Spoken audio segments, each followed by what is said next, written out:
จะเบิ่งสภาพเพื่อนน้ำเบาค่อยอันนี้อยู่น้องแตงจันสว่างเด้อนี่ฟิลิปปิโลปอโถ เรื่องบ่อนอนค่อย เปียกซะเลยโอ้ไผ่ธรรมศาสตร์รอบนี่ถือว่านักแห้งหลายเว้ย ไข่เบิ่งบ่อนอนค่อย โอ้อันนี้ภายในเฮือนเราพุ่นอ่ะอันนี้เป็นแผนอันนั้นรู้เบิดตอนนี้จะเป็น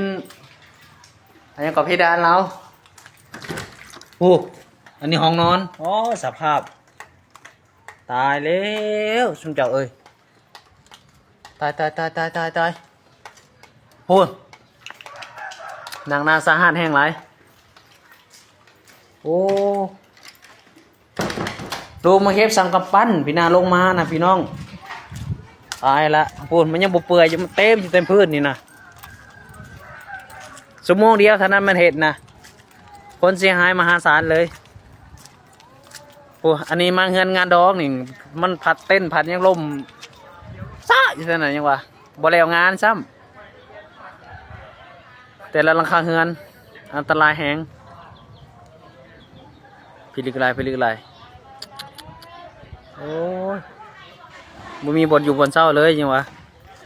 อยู่บ้านขอยก็จักสิเป็นจะได้เฮือนเขาก็ได้